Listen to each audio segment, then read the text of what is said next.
Assalamu alaikum all of you. This is Shahrukh Salim and I hope you all are fine. आज की class में start करेंगे एक new topic. इसका name है पावर. तो डिफ़ाइन करते हैं पहले पावर को. पावर को हम इस तरह से डिफ़ाइन करते हैं कि एक सेकंड में कितनी एनर्जी ट्रांसफ़र हो रही है, इसको हम कहते हैं ये होती है इसकी पावर. या एक सेकंड में कितना वर्क डन हो रहा है, इसको हम कहते हैं कि ये जो है ये होती है पावर इस बॉडी की. तो इसके लिए देखें यहाँ पे एग्जाम्पल. लेट से एक बॉडी है हमारे पास और इसकी पावर आपको गिवन है यहाँ पर 200 वाट. तो 200 वाट ये है एक बॉडी की पावर. अब ये 200 वाट पावर यहाँ पे शो करती है कि ये बॉडी यहाँ पर 200 जूल का वर्क करती है एक सेकंड में. तो एक सेकंड में कितना वर्क डन हो रहा है, इसको हम कहते हैं कि ये होती है इस बॉडी की पावर. राइट. तो यहाँ पर आपको एग्जाम्पल गिवन थी 200 वाट की. तो 200 वाट पावर इस बॉडी की ये यहाँ पर ये शो करती है कि ये 200 जूल का वर्क करती है हर एक सेकंड में. तो एक सेकंड में कितना वर्क डन हो रहा है, इसको हम कहते हैं कि ये कहलाती है इसकी पावर. इसके अलावा इसको हम यूँ भी डिफाइन करते हैं कि लेट से अगर हम बात करें इलेक्ट्रिकल अप्लायंसेस की, जैसे कि बल्ब. क्या आपको एक बल्ब की पावर गिवन है और ये यहाँ पर पावर है 100 वाट. तो 100 वाट ये आपको बल्ब की पावर गिवन है. अब ये 100 वाट बल्ब की पावर ये यहाँ पर शो करती है कि ये यहाँ पर लाइट बल्ब ये एक सेकंड में 100 जूल की एनर्जी जो है वो ट्रांसफ़र कर रहा है. तो एक सेकंड में कितनी एनर्जी ट्रांसफ़र हो रही है इलेक्ट्रिकल फॉर्म से लाइट की फॉर्म में, इसको हम कहते हैं कि ये होती है इसकी पावर. तो 100 वाट पावर ये यहाँ पर ये शो करती है कि हर एक सेकंड में यहाँ पर 100 जूल की एनर्जी इलेक्ट्रिकल फॉर्म से लाइट एनर्जी की फॉर्म में ट्रांसफ़र हो रही है. तो पावर को हम डिफ़ाइन करते हैं कि एक सेकंड में कितना वर्क डन हो रहा है, या फिर इसको हम डिफ़ाइन करते हैं कि एक सेकंड में कितनी एनर्जी जो है वो ट्रांसफ़र हो रही है एक फॉर्म से दूसरी फॉर्म में. तो इस तरह से ये कुछ एग्जांपल्स थी इस पावर की. तो rate of doing work is called power, कि एक सेकंड में कोई बॉडी कितना वर्क करती है, इसको हम कहते हैं कि ये होती है इसकी पावर. अब इसके बाद देखें, इसको हम इस तरह से भी डिफ़ाइन कर सकते हैं कि rate of transfer of energy, कि एक सेकंड में कितनी एनर्जी ट्रांसफ़र हो रही है, इसको हम कहते हैं इसकी पावर. तो ये एक और डेफिनेशन होती है इस पावर की. तो यहाँ पर मैंने आपके सामने दो डेफिनेशन लिखी हैं. एक को हम कह रहे हैं कि रेट ऑफ डूइंग वर्क, कि एक सेकंड में कोई बॉडी कितना वर्क कर रही है, ये होती है इसकी पावर. या फिर इसको हम यूँ भी डिफ़ाइन करते हैं कि कोई बॉडी या कोई ऑब्जेक्ट या कोई अप्लायंसेस एक सेकेंड में कितनी पावर जो है वो ट्रांसफ़र कर रही है. जिस तरह मैंने आपको एग्जाम्पल दी थी बल्ब की, कि अगर लाइट से बल्ब की पावर 100 वाट है, तो 100 वाट पावर शो करती है कि ये लाइट बल्ब हर सेकंड में 100 जूल की एनर्जी जो है वो ट्रांसफ़र करता है इलेक्ट्रिकल फॉर्म से लाइट एनर्जी की फॉर्म में. तो एक सेकंड में कितनी एनर्जी ट्रांसफ़र हो रही है, इसको हम कहते हैं इसकी पावर. अब इसके बाद देखें इसका फॉर्मूला. तो पावर को हम सिम्बॉलिकली कैपिटल P से लिखते हैं.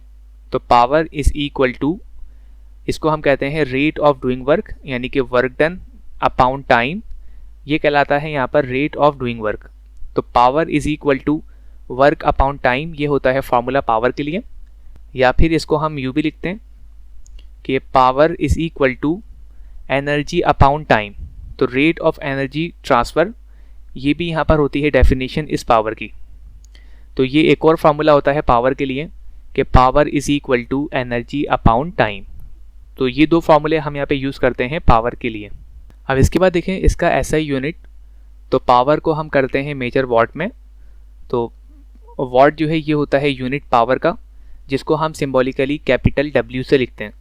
तो कैपिटल W यहाँ पर ये शो करता है पावर का यूनिट. अब इसके बाद देखिए हम डिफ़ाइन करते हैं 1 वाट को. तो 1 वाट पावर को हम डिफ़ाइन कर सकते हैं कि 1 वाट पावर ये यहाँ पर इक्वल होती है 1 जूल अपॉन 1 सेकेंड. तो वर्क का होता है यूनिट जूल और टाइम का होता है यूनिट सेकंड. तो 1 वाट पावर का मतलब ये होता है यहाँ पर कि 1 जूल का वर्क डन एक सेकंड में, या 1 जूल की एनर्जी ट्रांसफ़र एक सेकंड में. राइट. तो 1 watt is equal to 1 joule per second. इसी तरह अगर हम बात करें 2 वाट की, तो 2 वाट के मीनिंग बेसिकली ये होते हैं कि 2 जूल की एनर्जी ट्रांसफ़र या 2 जूल का वर्क डन एक सेकंड में. तो एक सेकंड में कितना वर्क हो रहा है, इसको हम कहते हैं इसकी पावर.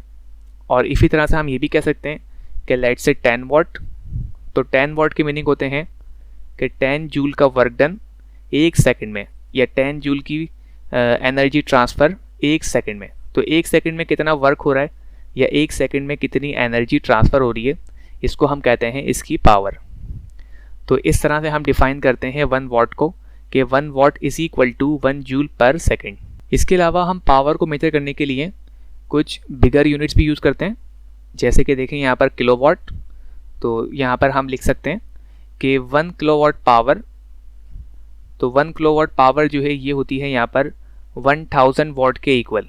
तो किलो जो है यहाँ पर ये है इसका प्रीफिक्स, तो इसका मल्टीप्लायर होता है 1000 या फिर 10 की पावर 3 और ये वाट। तो 1 किलोवाट पावर जो है वो 10 की पावर 3 वाट के बराबर होती है। इसी तरह इसको हम मेजर करते हैं मेगावाट में। तो 1 मेगावाट पावर ये यहाँ पर इक्वल होती है 10 की पावर 6 वाट के। तो मेगा जो है यहाँ पर ये है इसका प्रीफिक्स, जिसका मल्टीप्लायर होता है 10 की पावर 6। तो 1 मेगावाट इज इक्वल टू 10 की पावर 6 वाट। बिल्कुल इसी तरह इसको हम मेजर करते हैं गीगावाट में। तो गीगा जो है अगेन यहाँ पर ये है प्रीफिक्स। तो 1 गीगावाट पावर ये यहाँ पर इक्वल होती है 10 की पावर 9 वाट के। तो गीगा जो है बेसिकली इसका होता है मल्टीप्लायर 10 की पावर 9। तो किलोवाट, मेगावाट, गीगावाट ये जो है यहाँ पर ये है बिगर यूनिट्स इस पावर को मेजर करने के लिए। अब इसके बाद देखें इसका एक और यूनिट, और ये हम बात करते हैं FPS या फिर ब्रिटिश सिस्टम में। तो इसमें हम इसको मेजर करते हैं फुट पाउंड पर सेकंड में। तो FT LB पर सेकंड ये है यहाँ पर बेसिकली इसका FPS सिस्टम में यूनिट या फिर ब्रिटिश सिस्टम में यूनिट। तो FT के मीनिंग होते हैं फुट, LB के मीनिंग होते हैं पाउंड, और सेकंड जो है ये शो करता है टाइम को। तो फुट पाउंड पर सेकंड ये होता है यूनिट इस FPS सिस्टम में। अब इसके अलावा पावर का एक और यूनिट भी होता है और इसको हम कहते हैं HP। HP के मीनिंग होते हैं बेसिकली हॉर्स पावर। तो इस तरह से हम लिखते हैं इसको 1 HP, और 1 HP ये होता है यहाँ पर 746 वाट के। तो 1 HP की वैल्यू होती है 746 वाट। अब इसी तरह अगर हम बात करें कि 1 HP की जो वैल्यू है ये यहाँ पर इक्वल होती है इसमें 550 फुट पाउंड पर सेकंड। तो 1 HP जो है ये होता है 550 फुट पाउंड पर सेकंड के। तो 1 HP को अगर हम वाट में लिखें तो ये होता है 746 के, और 1 HP को अगर हम लिखें ब्रिटिश सिस्टम में तो ये होता है 550 फुट पाउंड पर सेकंड के। अब इसी तरह अगर हम देखें 1 वाट की वैल्यू, तो 1 वाट की जो वैल्यू होती है यहाँ पर ये इसमें इक्वल होती है 0.738 फुट पाउंड पर सेकंड। तो वाट और फुट पाउंड पर सेकंड में क्या रिलेशन है, तो ये है यहाँ पर इनका रिलेशन। तो 1 वाट की वैल्यू होती है 0.738 फुट पाउंड पर सेकंड के। तो ये है बेसिकली यहाँ पर कुछ कन्वर्जेंस कि 1 HP इज इक्वल टू 746 वाट। इसी तरह से 1 HP यानी कि 1 हॉर्स पावर ये होती है 550 फुट पाउंड सेकंड के, और इसी तरह से 1 वाट पावर ये होती है 0.738 फुट पाउंड पर सेकंड के। तो ये है यहाँ पर कुछ कन्वर्जेंस, ये जो है आपको याद रखनी होंगी MCQs के लिए। अब इसके अलावा देखें नेचर इसकी, तो पावर जो है ये है एक स्केलर क्वांटिटी। तो इसको हम लिखते हैं, ये कम्प्लीटली डिस्क्राइब करते हैं इसके मैग्नीट्यूड से। तो पावर यहाँ पर होती है एक स्केलर क्वांटिटी। तो पावर की जो नेचर है यहाँ पर ये है एक स्केलर क्वांटिटी।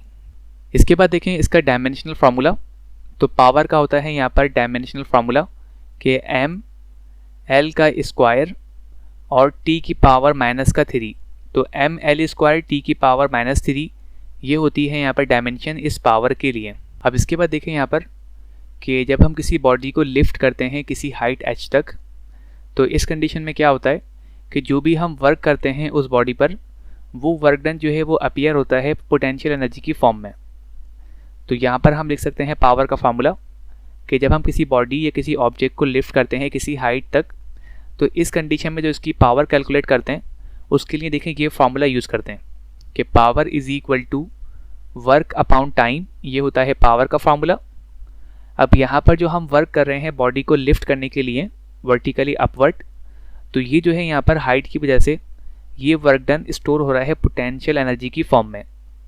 तो पोटेंशियल एनर्जी का फॉर्मूला होता है mgh। तो जो भी हमने वर्क किया है बॉडी को लिफ्ट करने के लिए वर्टिकली अपवर्ड, वो वर्क डन जो है बेसिकली वो स्टोर हो गया पोटेंशियल एनर्जी की फॉर्म में। तो पोटेंशियल एनर्जी का फॉर्मूला होता है मास multiply by gravity multiply by height. तो mgh ये होता है फार्मूला और फिर डिवाइडेड बाय यहाँ पर ये टाइम t। तो ये फार्मूला यूज़ करते हैं जब हम किसी बॉडी को लिफ्ट करते हैं किसी हाइट h तक, कि power is equal to mgh upon t। अब इसके बाद देखें यहाँ पर कि पावर को हम इस तरह से भी डिफाइन करते हैं कि पावर जो है बेसिकली ये होता है स्केलर या dot product of force and velocity. तो फोर्स और वेलोसिटी का डॉट या स्केलर प्रोडक्ट, इसको हम कहते हैं पावर। तो पावर को हम यूँ भी डिफाइन कर सकते हैं कि power is equal to scalar product of force and velocity. जिस तरह आप पढ़ चुके हैं वेक्टर्स में कि वेक्टर प्रोडक्ट स्केलर प्रोडक्ट, तो पावर जो है बेसिकली ये होता है स्केलर प्रोडक्ट फोर्स और वेलोसिटी का। आप आगे सॉल्व कर लें तो ये हो जाएगा पावर इज इक्वल टू, अब इन दोनों का डॉट प्रोडक्ट ये होगा इसके इक्वल कि f और v दोनों वेक्टर्स का मैग्नीट्यूड और इनका एंगल ये होता है cos थीटा। तो थीटा जो है बेसिकली यहाँ पर ये वो एंगल है जो फोर्स और वेलोसिटी के दरमियान जो है ये मेक हो रहा है। तो f dot v is equal to F V cos theta. जिस तरह आप पढ़ चुके हैं वेक्टर्स में कि a dot b is equal to A B cos theta, बिल्कुल इसी ही तरह f dot v is equal to F V cos theta. तो थीटा जो है यहाँ पर ये होता है angle between f and v। अब अगर हम बात करें कि थीटा की वैल्यू लेट से अगर 0 डिग्री हो, तो if theta is equal to 0 degree means के f और v दोनों जो हैं वो सेम डायरेक्शन में हो। अगर f और v दोनों एक दूसरे के पैरेलल हो मीन्स के दोनों जो हैं वो सेम डायरेक्शन में हो, तो f and v are in same direction. तो इस कंडीशन में क्या होता है देखें यहाँ पर, तो f और v यहाँ पर दोनों सेम डायरेक्शन में, तो थीटा की जगह हम पुट कर सकते हैं यहाँ पर 0। तो ये हो जाएगा power is equal to f और v, इसको वैसे ही कॉपी करते हैं यहाँ पर। अब ये हो जाएगा कॉस और थीटा की जगह पुट करते हैं यहाँ पर 0 डिग्री, क्योंकि फोर्स और वेलोसिटी दोनों जो हैं वो सेम डायरेक्शन में, तो इनके दरमियान का जो एंगल है वो होगा यहाँ पर 0 डिग्री। तो कॉस 0 डिग्री की वैल्यू होती है 1। तो power is equal to simply f multiply by v।